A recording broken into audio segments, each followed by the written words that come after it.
제가 1절부터 8절까지 읽겠는데 제가 먼저 읽겠습니다. 교독하시겠습니다.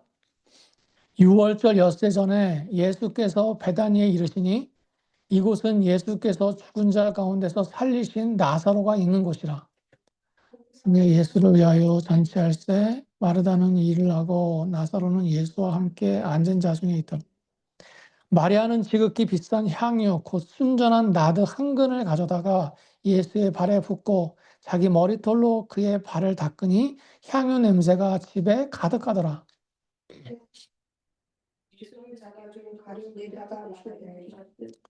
이 향유를 어찌하여 300데나리온에 팔아 가난한 자들에게 주지 아니하였느냐 하니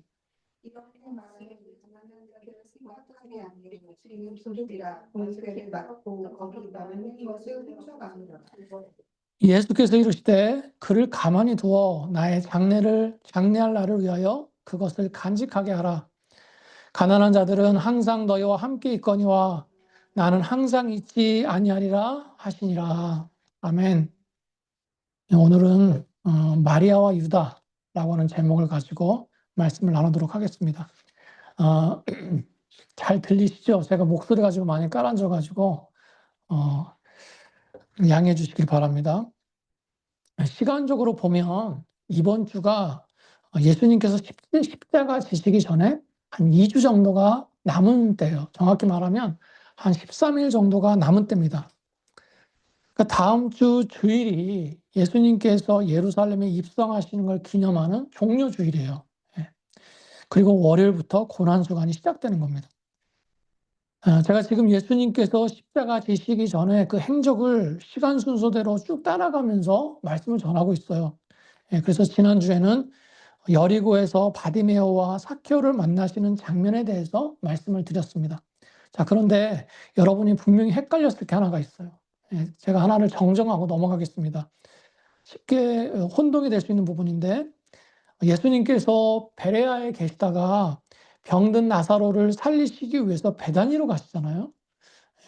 그 베다니에서 나사로를 살리시고 죽은 자를 살리시니까 이제 그 사건 때문에 유대 지도자들이 그걸 위협으로 느꼈어요. 그래서 예수님을 죽이기로 결의합니다. 그래서 예수님께서는 베다니에 계속 예루살렘에 가까이 있는 베다니에 머무실 수가 없어서 어디로 가십니까? 이 북쪽에 있는 광야 근처인 에브라임으로 피신하세요. 그렇게 한 주 정도, 며칠 정도 계시다가 다시 베다니에 오시는데 그때 여리고를 들리신 겁니다. 여리고에 삭개오를 만나신 거예요. 바디메오 삭개오. 그러니까 시간상으로 보면 베레아, 또 나사로를 살리신 베다니, 그 다음에 에브라임, 삭개오를 만나신 여리고예요. 근데 제가 누가복음의 말씀으로 쭉 이어서 하다 보니까 어떻게 느껴지냐면 베레아에서 여리고인데 그 베레아에서 삭개오와 바디메오를 만난 여리고라고 생각한다는 거죠. 물론 예수님께서 베레아에서 베다니를 가실 때 그때도 이 여리고를 통과하셨을 거예요. 왜냐하면 베레아가 요단강 동쪽인데 동편에서 베다니로 가려면 그 첫 관문이 여리고를 꼭 지나가야 됩니다. 그러니까 그때도 여리고는 지나셨을 거예요. 그러나 성경은 그 부분에 대해서 언급하고 있지 않습니다. 제가 베레아의 사역으로부터 쭉 이어서 말씀드리니까 누가복음을 통해서 말씀을 드리니까 내용적으로 연결될 뿐이지 시간적으로 보면 그때 여리고가 아니라는 거예요. 무슨 말씀인지 아시겠죠? 누가가 하나님 나라를 중심해서 말씀을 전한다고 그랬습니다. 그게 누가복음의 중심이에요. 그래서 누가복음은 보면 베레아, 여리고, 베다니 이런 것 같지만 아니에요. 베레아, 베다니, 그 다음에 에브라임, 여리고 이렇게 되는 거예요. 왜 이런 혼돈이 생겼나? 누가복음에서는요, 나사로의 이 부활 사건을 생략했습니다. 누가복음뿐만이 아니라 여러분 이 나사로의 부활 사건은 요한복음에만 나와요. 나머지 세 복음서에서는 다 생략했습니다. 그러니까 누가복음에서 나사로의 부활 사건을 건너뛰고 곧바로 삭개오를 만나는 여리고 사건을 말씀하고 있기 때문에 여기 혼동이 오는 거예요. 그러니까 이 내용은요, 일부 성경학자들도 혼동스러워했습니다. 예수님 당시의 지도를 보면 나사로가 살던 이 베다니는 예루살렘에서 한 2마일 정도 떨어져 있어요. 굉장히 가까운 거리입니다. 성경에서는 이걸 안식일에 가기에 적당한 거리다 그랬습니다. 그러니까 베다니에서 예수님께서 피하신 이 에브라임은 북쪽으로 쭉 올라갑니다. 지도를 보면 직선거리예요. 그래서 현지 지형을 모르는 사람들은 예수님께서 에브라임에서 그냥 직선으로 베다니로 오시면 되죠. 왜 중간에 여리고를 들리셨냐? 이렇게 얘기합니다. 근데 모르는 말이에요. 그 지도만 보고 하는 얘기입니다. 실제로 그 지형을 보면 어떻습니까? 그 에브라임과 베다니 사이에는요, 그 사람들이 다닐 수 없는 이른바 골짜기나 절벽 같은 게 있어요. 그 물 없는 광야, 그리고 그곳은 막 강도들이 출몰하는 그런 지역이었습니다. 그 예수님 당시의 사람들은 북쪽에서 남쪽으로 내려올 때는요, 이 우회로로 여리고를 통해서 이렇게 들어왔어요. 그러니까 예수님도 그 행로로 오신 겁니다. 그러면서 사케오와 바디메오를 만나신 거예요. 그러니까 지난주에 말씀드린 그 사건은 뭡니까? 여리고 사건은 예루살렘에 입성하기 직전이에요. 예. 그래서 제가 십자가 지시기 전에 전초전이다 이런 말씀을 드렸죠. 십자가를 지시기 전에 예루살렘에 들어가시기 전에 마지막 사역이었던 겁니다. 그 마지막 사역을 통해서 예수님께서는 어떤 사람들을 구원하시는가, 누가 하나님 나라에 들어가는가라고 하는 그 메시지를 주시고 계셨던 거예요. 제가 나사로의 이 부활 사건을 스킵하고 여리고로 넘어간 건 뭐냐면 제가 부활주일 날 이 말씀을 좀 나누려고 하기 때문에 그랬습니다. 아무튼 순서가 그렇다는 걸 염두에 두시고요. 그 부분을 확실하게 하지 않으면 좀 혼동이 될 거예요. 제가 자꾸 그 예수님의 그 시간 순서대로 정리해 드리려고 하는 것은 이 제대로 알아야 되겠다는 거예요. 여러분, 우리가 아마도 가장 많이 읽는 게 복음서일 겁니다. 복음서. 근데 이 복음서를 우리가 뒤죽박죽 알고 있을 때가 많아요. 장소도 헷갈리고 또 시간도 헷갈리고 또 사람도 헷갈리고요. 이게 언제 어느 때 한 사역인지 잘 몰라요. 그래서 말씀이 어렵게 느껴질 수 있는데요. 복음서를 가장 잘 정리할 수 있는 방법이 뭡니까? 예수님의 사역 중심으로 정리하는 거예요. 예수님의 행적을 따라가면서 정리하는 겁니다. 아무튼 이번 주는 시간적으로 보면 예수님께서 이번 주 중에 제자들과 함께 에브라임으로 피신해 계시는 시간입니다.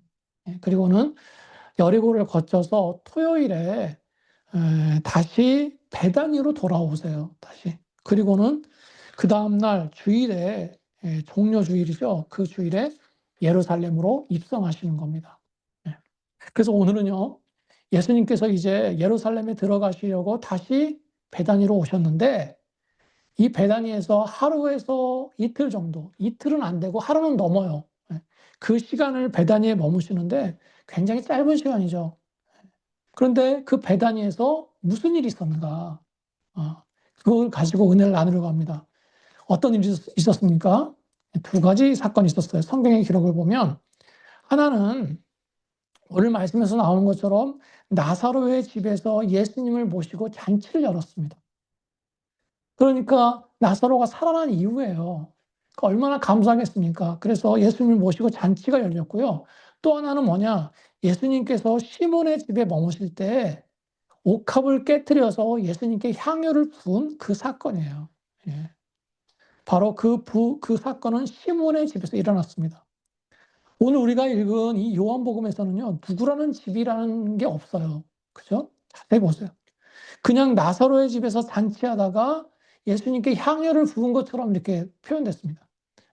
그래서 우리가 나사로의 집에서 이 향유 부은 일이 일어났다 이렇게 착각하는데 아닙니다. 마태복음 26장과 마가복음 14장을 보면 나병 환자 시몬의 집이다 이렇게 분명하게 얘기하고 있어요. 그러니까 나사로의 집, 시몬의 집 이 두 집에서 있었던 일이 이 베다니에서의 사역이었습니다. 자, 그런데 제가 또 한 가지 짚고 넘어갈 게 있어요. 여러분이 정말 헷갈리길 수 있고요. 또 제가 질문도 많이 받는 그런 내용입니다. 사실 설교 중간에 이렇게 설명하는 거 싫어해요. 예.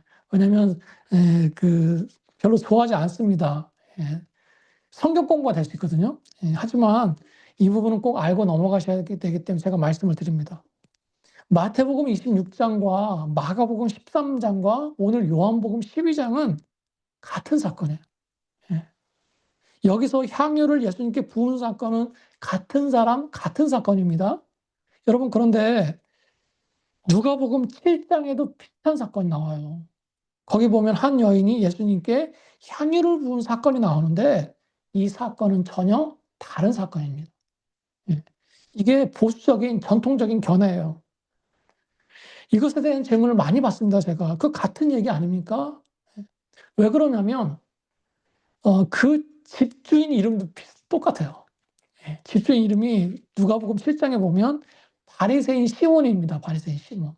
그리고 오늘 요한복음에서는 누구예요? 나병 환자였던 시몬. 이름이 똑같아요. 그리고 뭡니까?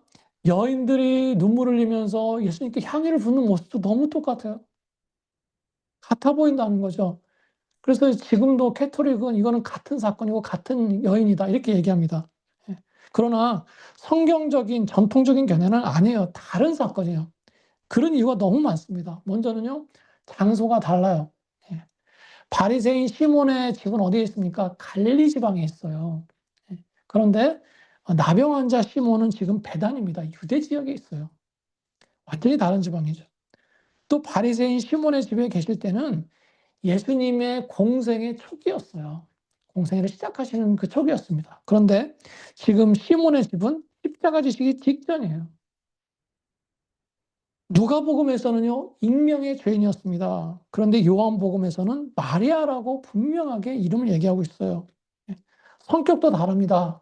바리새인 시몬의 집에서 있는 그 향유 사건은 뭡니까? 죄인의 회개에 대해서 집중해서 다루고 있어요. 그런데 오늘 이 나병 환자 시몬의 집에서는 마리아의 헌신과 예수님의 장례를 준비하는 것에 포커스하고 있습니다. 예.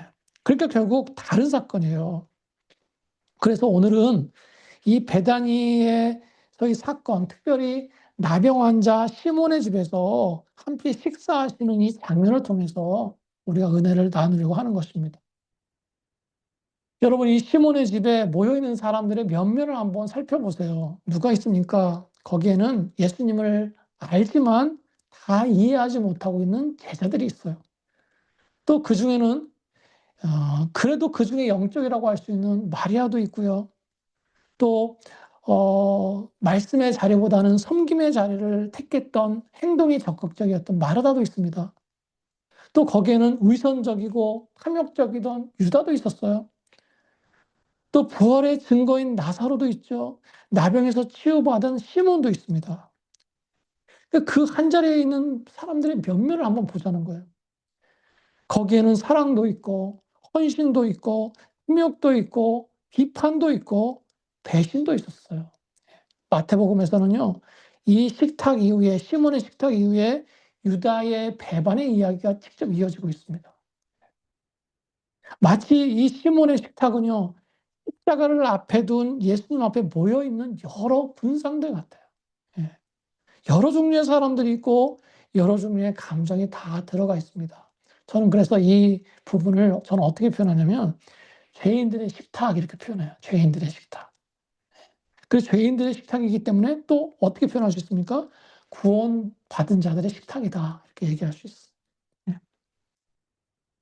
여러분, 이 여러 종류의 사람들이 있는데 지금의 나는 누구와 더 가깝습니까?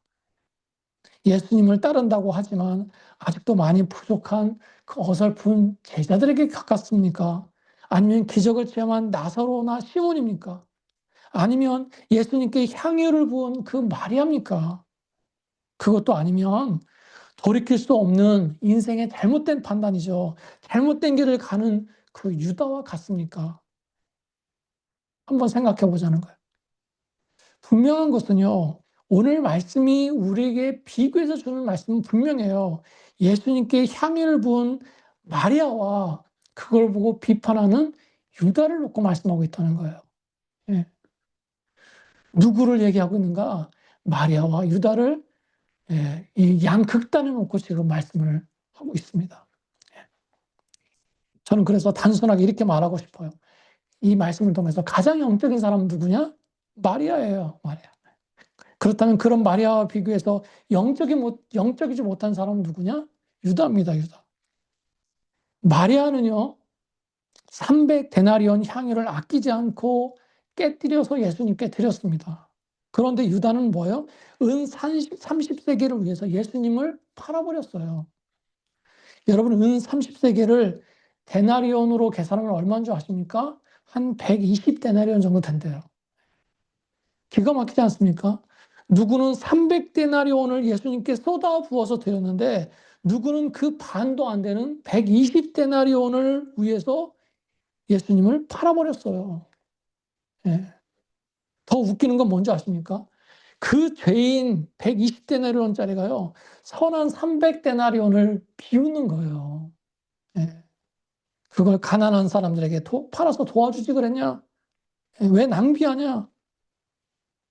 자신은 그 반도 안 되는 데나리온으로 예수님을 팔아넘기면서 이런 얘기를 하고 있습니다. 이게 바로 기만이죠, 기만. 예, 이게 위선이라는 거죠. 저는 오늘 이 두 극단에 서 있는 마리아와 유다의 모습을 통해서 우리가 주님 앞에서 어떻게 살아가야 되겠는가, 무엇을 조심해야 되겠는가를 두 가지로 말씀을 드리려고 합니다. 첫 번째, 예수님께 향유를 부은 마리아와 같이 사시기 바랍니다. 예. 보통 이런 말씀을 받으면 그 다음에 어떤 내용이 나와요? 마리아의 헌신에 대해서 나와요. 300데나리온을 깨뜨려서 드린 그 헌신에 대해서 말씀을 전합니다. 저도 그 설교를 많이 했어요. 그런데 오늘은 좀 다른 관점에서 말씀을 드리고 싶어요. 예. 마리아처럼 헌신해라가 아니라 마리아처럼 쓰임받아라 이겁니다. 마리아처럼 쓰임받아라. 마리아가 예수님께 향유를 붓는데 마태복음을 보면요, 예수님께서 굉장한 칭찬을 하시죠. 여러분 잘 아실 겁니다. 복음이 증거되는 곳마다 이 여자가 행한 일도 전해질 것이다. 굉장히 칭찬하시면서 이 일을 강조하십니다. 왜 예수님께서는 이 일을 이렇게 강조하시는가, 강하게 말씀하시는가? 예수님께서 마리아의 그 행동과 헌신에 감동하셔서 그렇다. 예, 물론 맞아요. 예. 마리아의 헌신이 귀하기 때문에 그렇다. 네, 맞습니다. 그런데 정말 중요한 게 한 가지가 있어요. 우리가 이 마리아의 헌신 뒤에 가려진 정말 중요한 것을 놓치는 경우가 있습니다. 예수님께서 왜 이렇게 강조해서 말씀하셨는가? 마리아의 행동은요, 오늘 말씀에서 나와 있는 것처럼 예수님의 죽음을 준비하기 때문이에요. 예. 다시 말하면 마리아가 예수님께 향유를 부은 그 영적인 의미는 뭐냐? 바로 예수님께서 기름 부음 받은 왕으로 죽으신다는 걸 표현한 것입니다. 예. 다시 한번 예수님께서 기름 부음 받은 왕으로서 죽으신다는 걸 상징하는 거예요. 예. 저는 마리아가요, 그런 심오한 어떤 영적인 의미를 알고 예수님께 기름 부었다고 생각하지 않습니다. 그냥 감사해서 한 거예요. 자기 하나뿐인 오빠를 살려주셨습니다. 한 가장의 가장을 살려주셨어요. 그리고 예수님께서 자신의 가정에게 주신 그 사랑이 있잖아요, 사랑. 그 은혜가 너무 감사했어요. 너무 감사해서 예수님께 그 귀한 향유를 쏟아 부어서 소비한 것입니다. 그렇죠? 그래서 본인은 몰랐어요. 몰랐을 거예요. 그러나 하나님께서는 그런 마리아를 쓰신 겁니다. 어떻게 해요? 예수님께서 십자가에서 죽으시기 전에 기름 부음을 통해서 왕으로서 죽으시는 걸 보여주신 거예요. 이게 굉장히 중요한 의미입니다. 그래서 여러분, 말씀을 자세히 보면 이 복음이 전해지는 곳마다 이 여자가 행한 일도 기억될 거다 이렇게 말씀하잖아요. 단순히 말의 헌신이 기억될 것이다, 이 정도의 의미가 아니라는 거예요. 우리는 그렇게 생각하지 않아요. 물론 말의 헌신도 귀한데 그것보다 더 귀한 것은 예수님이 기름 부음 받은 메시아로 죽으시는 일이라는 겁니다. 그 일에 쓰임 받았다는 거예요. 여러분, 우리가 이 말씀을 그냥 지나치는데 왜 복음이 전해지는 곳마다 함께라고 하는 말씀을 사용하셨을까? 예.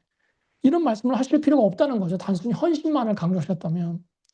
그러니까 마리아가 기름 부은 것은 그 이상의 의미가 있는데 그건 뭐냐? 바로 기름 부음 받은 왕이 죽으신다는 복음의 핵심이 거기 들어있다는 거예요. 그러니까 복음과 함께 전해지는 거예요. 예. 여러분 그리스도가 무슨 뜻입니까? 그리스도. 기름 부음 받은 자라는 뜻이잖아요. 다니엘서 9장 26절을 보시면 이런 말씀이 있습니다. 기름 부음 받은 자가 끊어져 없어질 것이며 기름 부음 받은 자, 곧 메시아잖아요, 메시아. 끊어질 것이다. 히브리어로 보면요, 죽는다 이런 뜻입니다. 그러니까 기름 부음 받은 메시아의 죽음을 아주 분명하게 말씀하고 있어요. 예. 여러분 예수님께서 왜 나사로의 집이 아니라 어, 시몬의 집에 계실 때 마리아가 향유를 부었을까? 예. 나사로의 집에서의 잔치는요, 가족적인 교제라고 할 수 있어요. 가족적인 교제. 예. 나사로, 마르다, 마리아, 예수님께서 참 사랑하시는 가정 아니었습니까? 그 내용을 보면 오빠 나사로를 살려주신 것에 대한 감사로 가득 차 있어요. 그러니까 좀 어, 개인적인 어떤 사적인 그런 식탁의 분위기예요. 자, 그런데 시몬의 집의 모임은 어떻습니까? 좀 더 공적인 모임에 가까워요. 거기에는 여러 부류의 사람들이 모여 있었습니다. 제자와 시몬의 주변 사람들과 성경에서는 구체적으로 언급하고 있지만 예수님을 따르던 사람들, 대단히 주민 사람들, 그리고 나사로의 가정도 거기에 참석했어요. 왜 굳이 시몬의 집에서 향유를 붓게 하셨는가? 바로 공적인 자리에서 하나님께서 드러내시기를 원하신 겁니다. 예. 예수님께서 기름 붓는 것을 예수님에게 기름 붓는 것을 많은 사람들이 보고 그 의미를 알기를 원하셨던 거예요. 예. 그만큼 중요하다는 거죠. 그래서 마리아의 그 헌신은 굉장히 의미가 있고 더 귀한 것입니다. 본인은 몰랐지만 구약의 말씀을 이루는 역할로 쓰임 받았어요. 제사장도 아니고 그 어떤 대단한 사람도 아닌 한 여인이 무려 메시아 되신 예수님께 기름 붓는 그 영광스러운 일을 하게 됐다는 것입니다. 굉장히 큰 축복이고 영광이죠. 그래서 우리가 여기서 얻어야 되는 굉장히 중요한 영적인 교훈이 한 가지 있어요. 예.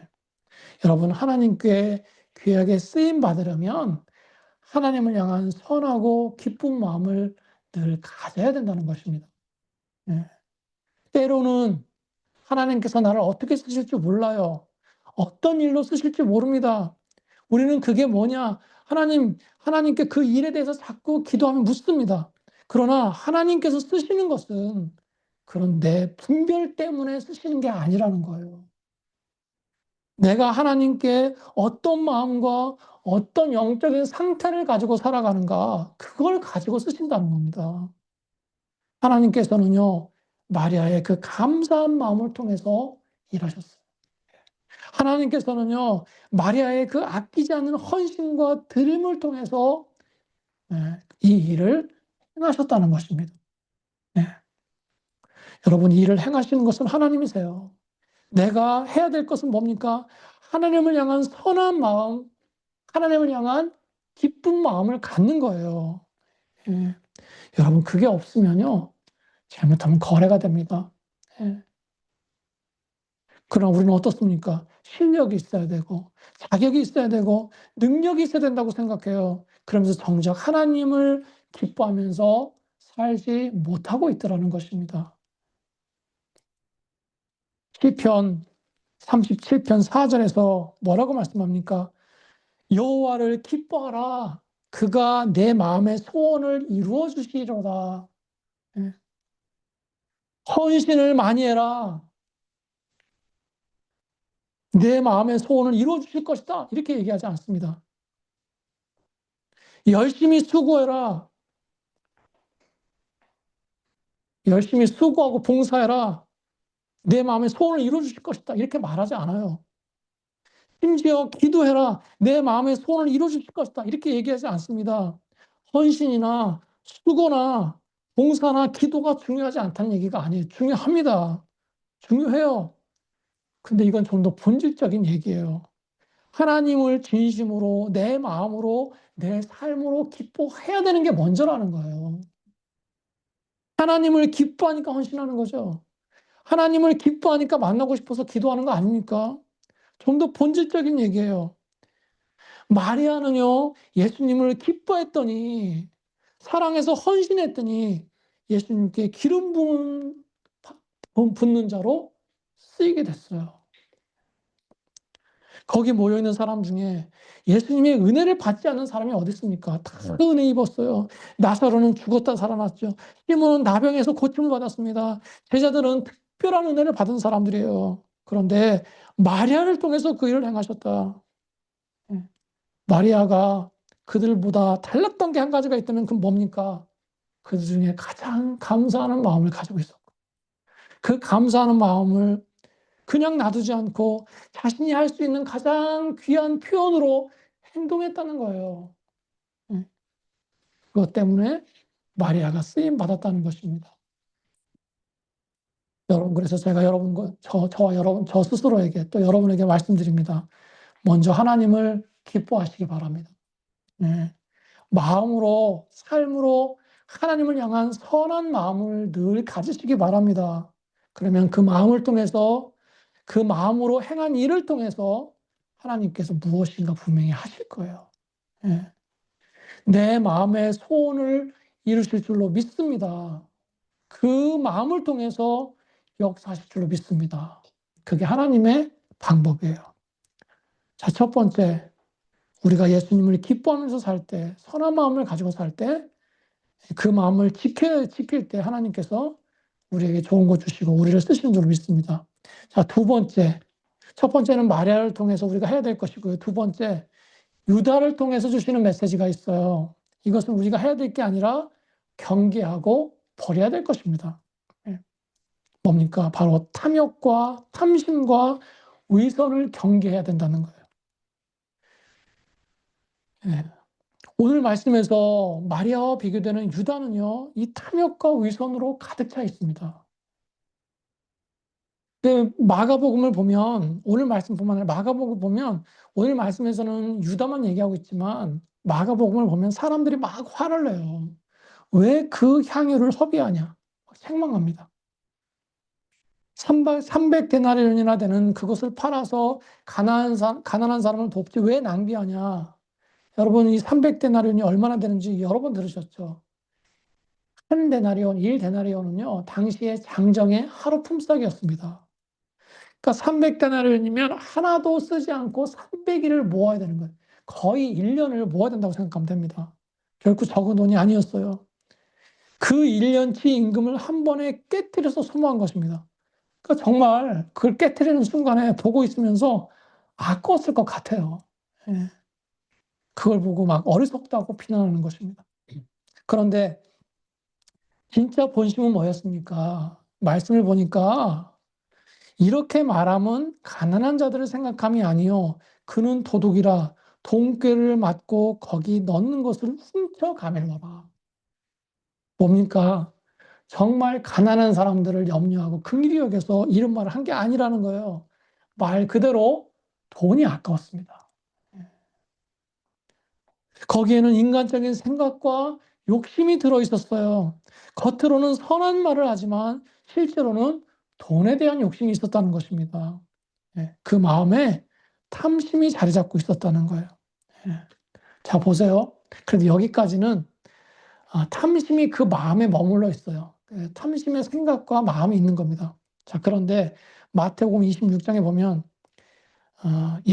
유다가 예수님을 파는 장면을 보면 내가 예수를 너희에게 넘겨주리니 얼마를 주려 하느냐. 돈을 조건으로 배신하고 있습니다. 제자가 선생님을 팔아버리고 있어요. 이제는 생각하는 수준이 아니라 마음에 머무르는 수준이 아니라 탐심에 의해서 행동하고 움직이고 있습니다. 죄에 대해서 담대해지고요. 자신의 욕심을 따라서 움직이고 있다는 것입니다. 여러분, 마음의 욕심, 마음의 탐심, 그리고 그 탐심을 통해서 움직이는 행동, 여러분 그것을 경계하시기 바랍니다.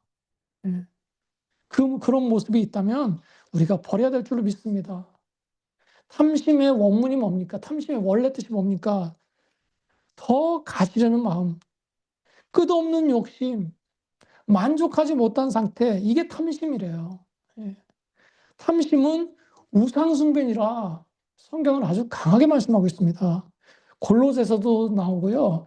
에베소서에도 나와요. 탐심은 우상숭배래요. 탐하는 자는 하나님의 나라를 유업으로 받지 못할 것이다. 굉장히 강하게 말씀하십니다. 골로새서 3장에서 이렇게 말씀하고 있어요. 그러므로 땅에 있는 지체를 죽이라. 곧 음란과 부정과 사욕과 악한 정욕과 탐심이니 탐심은 우상 숭배니라. 이것들로 말미암아 하나님의 진노가 임하니라. 여러분, 이런 탐심을 죽여야 될 줄로 믿습니다. 예. 그 땅에 있는 지체를 죽이라 그랬어요. 죽여라. 너의 속에 있는 이 세상적인 것들, 이 탐심, 욕심을 버리라는 거예요. 예. 그리고 또 한 가지 유다에게 두드러진 모습이 뭡니까? 위선이에요. 위선. 예. 제가 지난번에 이 위선의 뜻을 말씀드렸죠. 히포크리테스, 헬라어로 이 위선은 연기자, 배우 이런 뜻이라고 그랬습니다. 배우가 가면을 쓰고 다른 사람처럼 행동하는 거예요. 말하자면 겉과 속이 다르다는 것입니다.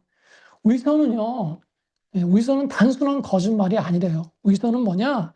연기하듯이 다른 사람처럼 사는 거래요. 유다는 제자가 아니라 뭐예요? 제자처럼 연기한 거예요. 예. 여러분, 유다가 예수님을 배신하는 그 순간을 한번 보세요. 은 30세겔을 받고 예수님을 팔아넘기는 그 일에 앞장서지 않습니까? 예수님을 바로 앞에 두고서 뭐라고 얘기해요? 마태복음 26장에 보면 예수께 나와 랍비여 안녕하시옵니까 하고 입을 맞추니 이 사람이 어떻게 이럴 수가 있습니까? 방금 전까지 함께 음식을 먹고 함께 나눴어요. 어제까지만 해도 함께 눕고 동고동락했습니다. 예. 그런데 어떻게 하루아침에 이렇게 사람이 변할 수가 있습니까? 예. 여러분, 사람은요, 이럴 수 있어요. 예. 이것보다 더 할 수도 있습니다. 여러분, 사람의 죄성에 대해서 가볍게 생각하지 마세요. 자신의 이익을 위해서 때로는 이유가 없어도요, 사람을 미워하고 속이고 배신하고 팔아버릴 수 있는 것이 바로 사람의 죄성입니다. 예. 예수님을 얼마나 가볍게 여겼으면 그 앞에서 이렇게 기만하냐는 거예요. 예. 진짜 제자였는데 뭔가에 씌워서 그 마귀의 어떤 그 뭐에 씌워서 하루아침에 그날만 갑자기 횟가닥한 게 아니에요. 유다는요, 이게 원래 모습이었던 거예요. 위선, 감추고 살았던 겁니다. 여러분, 이런 위선을 조심하세요. 내가 이런 위선의 모습을 갖지 않도록 조심해야 되지만, 이런 위선의 사람을 조심하세요.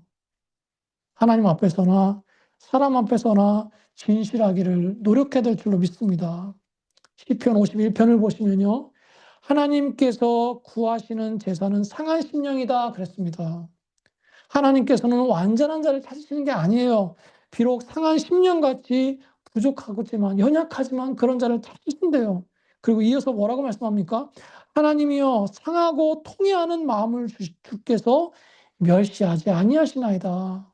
예. 그 연약함을 가지고 하나님 앞에 진실함으로 나오는 사람들을 하나님께서는 멸시하지 않으신다는 겁니다. 부족할지라도 그런 진실한 자를 찾는다는 거예요. 영적인 사람도요, 진실한 사람에게 끌립니다. 그렇지 않습니까? 하나님께서는 사람의 중심을 보시는 분이세요. 늘 우리의 중심을 보십니다. 우리가 그 하나님 앞에 우리의 본 모습을 숨길 수가 없습니다. 꾸미지 마세요. 감추지 마세요.